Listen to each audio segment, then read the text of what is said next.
Good afternoon. Joining the professionals today is Leor Franks, Chief Marketing Officer at legal services firm Augusta. Leor is really one of the marketing heavyweights, having led the marketing and comms teams at FTI Consulting, at Deloitte Financial Advisory, and EY's transactional advisory services practice. So absolutely fantastic to have Leor with us today. Leor has developed a client-centric 4-stage tool that he calls the Favourability Journey, and he's kindly agreed to share with us today that tool. He's used this tool in his various roles to help marketing teams gain input from the senior management teams on goals, developing strategy, and producing plans for valued activity.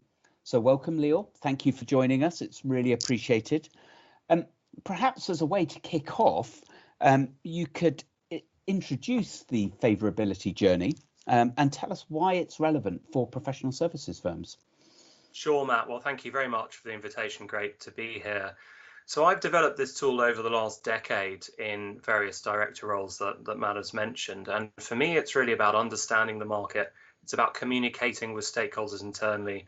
And importantly, it's about planning and then measuring whatever it is BD, marketing and comms requires to do in order to advance the favourability of clients with the firm and with the partners that we're serving. And if you'll indulge me, I'd like to bring this to life by sharing a story. And I'm afraid you'll have to cast your minds back to better times, to before lockdown, to before there was a ban on international travel, before all the bars were shut. So briefly, imagine you are traveling overseas for business. You're in a hotel bar waiting for a client. You don't know the market you're in, you don't know the beverages they have on offer, you don't speak the language, and you're sitting at the bar. You're looking at 40 bottles of wine on the shelf and you don't recognize any of the brands. That's the first stage of the favourability journey, recognition. Without recognition, how can you possibly select from the 40 to pick the one that you want to buy to entertain your client with? It's very difficult. And it's the same in professional services. If clients don't recognize our brand, we're certainly not going to receive organic approaches. Anyhow, so you're back in the bar, you've got the 40, you look more closely, and you realize that 10 of the 40 have an award logo on them. And we all know that some awards are better than other awards, but leaving that aside, these 10 must be doing something right, if only with their marketing, to have received an award. So you can narrow the 40 down to 10 based on this award, based on your perception of their reputation in the market. And that's the second stage of the favourability journey, reputation. It's the journey you go on in the bar, but it's also the journey, obviously, clients go on professional services firms. What do they think of our calibre, our credibility, our points of view in the market? So you're back in the bar, you've got 10 to choose from, but frankly, without further information, how can you narrow that down to a reasonable selection? Finally, the bartender arrives. You have a discussion with him or her, you build a relationship with that person and you trust them based on the relationship you've developed. That's the third stage of the favourability journey, relationships. In a bar, you need the advice in order to select from the 10 that you don't know to pick the one that you want, but it's the same in our industry. Partners seek to build relationships, obviously, with clients. Trust is what drives purchase. So you're in the bar, you've got a good relationship, a good rapport with the bartender, and the bartender says to you, Matt, look, there are 2 you should choose from of the 40 that are on the shelf, of the 10 that have an award. And you accept that recommendation of 2. And you're at the final stage of the journey, the revenue stage, the decision about which to actually put your money into. And it would be the same in professional services. You could have invited a number of firms to pitch. What do the pitches look like? What's the pricing, the proposition at that particular point in time? Is it right for your particular needs? The bartender says to you, Matt, look, one bottle is $250 a bottle. It's very impressive. The other is $20 a bottle. You might, in that situation, need to think about your wallet, how much you want to impress the client, bribery rules as well, which are very important nowadays. I'll stop with the analogy there for fear of boring you to tears, but for me, this is a genuine journey you might go on as a consumer with a brand, but it's also the journey that potential clients and targets go on with a professional services firm. Recognition, reputation, relationships and revenue. And it's for us in BD and marketing to understand where clients are, to plan investments and actions to move clients across that journey and to build favourability so that our partners can bring in revenue. I think it's fascinating, and actually when put into a language and a position that many of us will have been into, it actually really does bring it to life.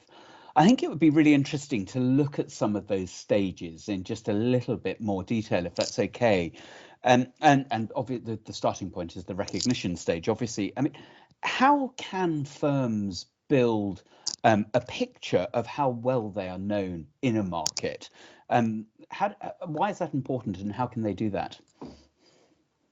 Great question, Matt. So I think the importance is to make sure that you can build appropriate plans and advance your standing in the market. The key for me is to put yourself in the client's shoes, to think about what matters to a client, to think about what language they use, to think about the terminology that a client would use to look for an advisor, not just whatever you call whatever you offer in-house. And there are several ways in which I've traditionally done this. Three that I'd like to talk about. Firstly, looking at your profile digitally. Secondly, thinking about directories, trade directories, and thirdly, and importantly, asking clients directly. So the digital piece, it's relatively cheap and easy. I mean, a lot of people will defer to Google. If you assume that one of the first things people do when they're looking for a plumber or a lawyer or an accountant is to go to Google, whether that's true or not, but I suspect there is some value in that approach. Where are you on Google? Are you at the top of page 1 or are you on page 17? And the only time I ever go to page 17 is when I'm doing an audit of our recognition in the market. So think about your digital standing, where you are in terms of recognition. The second point I made is about directories, and every industry has directories. If I was looking for a plumber, I'd probably go to the Yellow Pages or yell.com today. In legal, it's Chambers, it's Who's Who Legal, it's Legal 500, etc. Where are you in those directories? Are you in them, and which tier are you in? I mean, it's kind of obvious. I'm sure most people who are listening to this think, yes, we do this already. Well, that's wonderful if you do. But the third point that I would raise is about asking clients directly. And unlike the previous 2 points, this requires time, effort, and money. So in each of my 4 director roles, one of the first things I've done is to commission a client survey, either through a trade magazine that has a very strong database of individuals in the industry, or through a professional research outfit who can execute a survey for me. And the thing I'm really looking for is unprompted awareness. So if you ask a market, who do you need to fix your toilet or advise on your divorce or support you around due diligence on an international M&A acquisition or whatever it is, who comes to mind first? And there are a series of other questions that the survey organization can raise for you. But for me, it's a combination of those three. It's the digital, it's the directories, and it's the survey. And that's very much an important thing to do, because if you don't understand where you are, you can spend a lot of time and effort on doing other things that aren't put in the context of your recognition in the market. And then presumably once you've done that, then you're moving into the reputation stage of this journey. And this is something that perhaps is a little bit closer to my own heart. I'm specializing in PR and communications, but I'm also guessing it's an awful lot more than just good PR. What do firms need to look at here? Yeah, good question, Matt. So look, I think PR is incredibly important. It's incredibly important for managing and defending your reputation. It's also incredibly important for building your reputation. But when I'm thinking about tactics and opportunities to build a reputation, a couple of things come to mind. Firstly, content, and secondly, the channels to market. So my view is that most professional services industries are very competitive environments, and it's often quite difficult to differentiate, A, because of the competitive intensity, and B, because many firms have similar people and similar approaches. So one of the things in my experience that tends to work well is having content that resonates with whatever it is that's keeping a client awake at night today. So it has to be timely, it has to be insightful, has to have a point of view. And that goes without saying, but getting that content out to market is always important, and almost as important as having good quality content itself. And there are several ways in which you can do that. PR, earning coverage, absolutely effective and typically very well liked by partners themselves. But in addition to earning exposure, you can also purchase exposure and then own your own channel. So for me, the purchase stuff is around trade magazines and supplements, making sure that you buy into those commercial supplements. Some people think that's a little bit distasteful, but these supplements are well established and appear in titles like the Times and the Telegraph, and if they're on the relevant topic, you should consider whether you should be there. And the own channel piece, I'm sure most people listening to the call do something in this space, whether it's a client newsletter or a quarterly magazine. I've certainly done them in all of our roles. If I think of my current role at Augusta, we produce a very regular Augusta Insights that looks at our thought leadership, our points of view, the cases we worked on that we're allowed to talk about. So it's very timely. But the challenge with all of this stuff is focus and relevance. Yeah. I don't think there's any point in producing a wonderfully branded newsletter that has a bunch of stuff that's irrelevant to the clients you're trying to reach. It's the same point I made about content. You have to be relevant, you have to be focused, you have to be timely. Putting the client at the center of all of your efforts is the best way to landing well and actually helping to enhance and build your reputation. So it's quality and focus over quantity. And so that then moves you along the journey towards building those relationships, narrowing down the 10 bottles of wine to the 2 that you're going to buy. And in my experience, this is the bit that partners think they do rather well. It's what they have been doing for many, many years.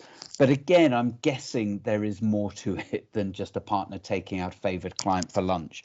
What does the CMO need to know and think about here?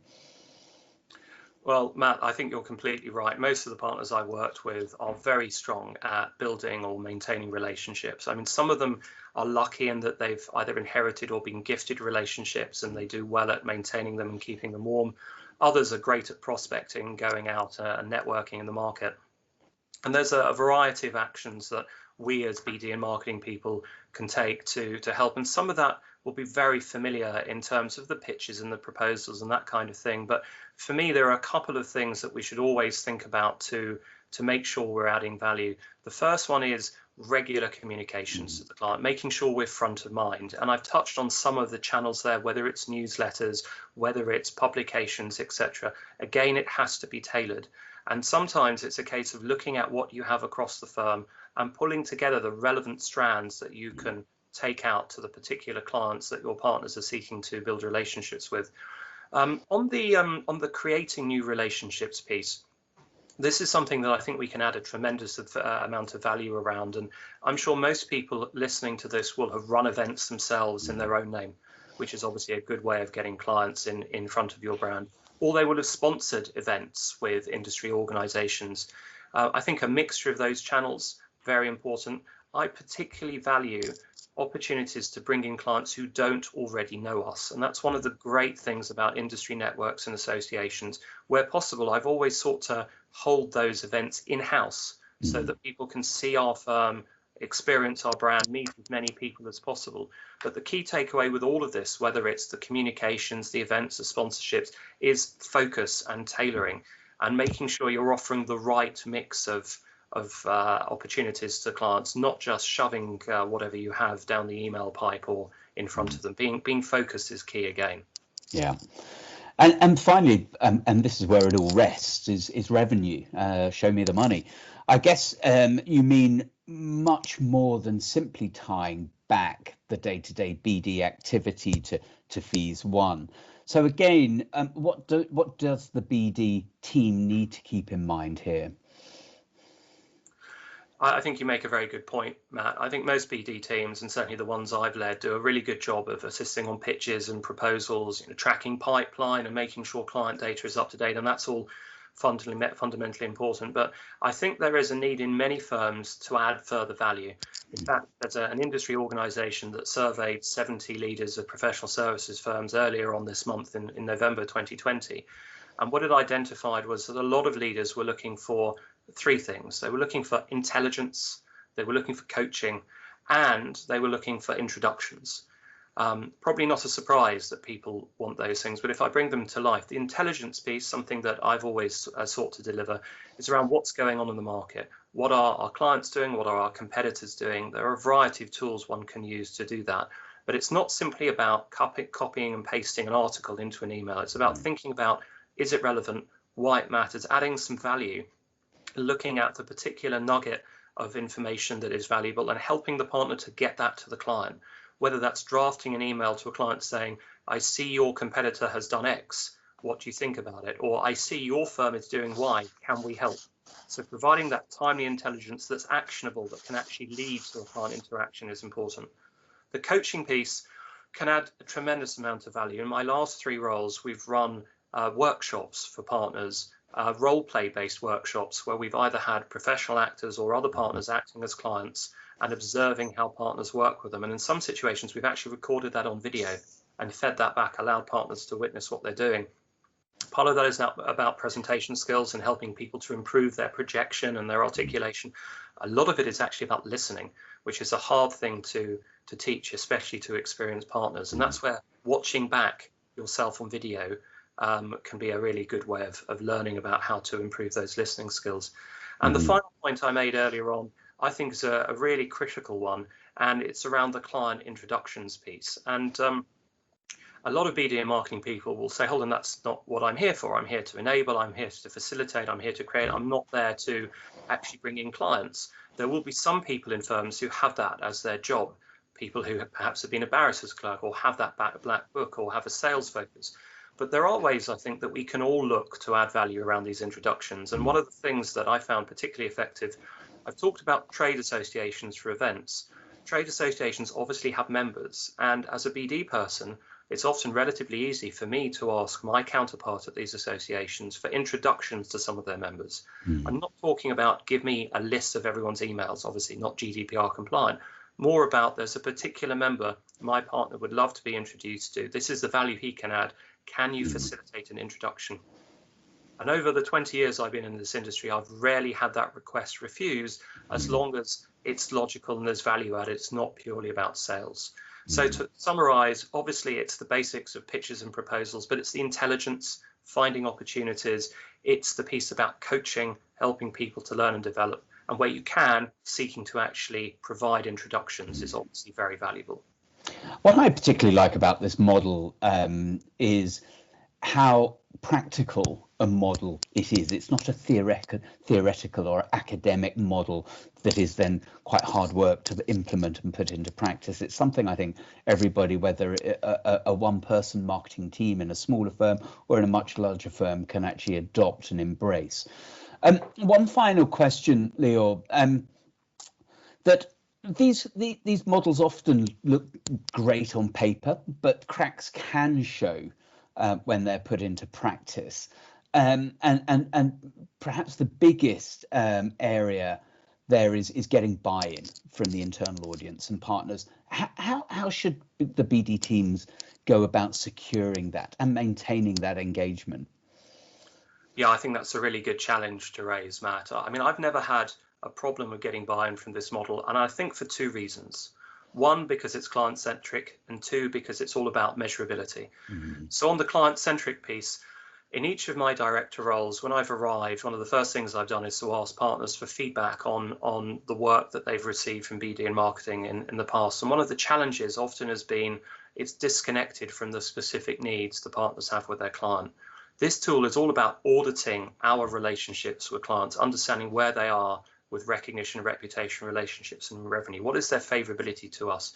So it puts the client at the heart of our thinking and our planning. And that's obvious when you present it and you explain it. So it's very clearly client-centric from day one. So it works for that reason. And the second point is about measurability. In addition to using this for thinking and planning, I also use it for measurement. So when we put together plans, the plans are around how we drive favorability, how we move clients from a position where they don't recognize us in the bar, where they've never seen the brand, to the point where we can actually win the revenue in the bar when you're buying from the bartender. And I mean, if I bring that to life, if we're thinking about advertising, I ask the question, how is that going to drive recognition? What are the numbers we expect? And then when we've done it, what did we receive? So being very tangible with specific metrics. And the same with each of the other phases. If you're running an event, what do you expect? How will it increase favorability? So it's embedding measurement in the planning and the thinking, which tends to go down well with partners, particularly at this difficult time when costs are in focus. Leor, thank you very much. That's really interesting. Anybody interested in finding out more should connect to Leor on LinkedIn and follow some of the posts and conversations he's having there. Well worth doing so. Thank you ever so much for joining the professionals. Thank you very much.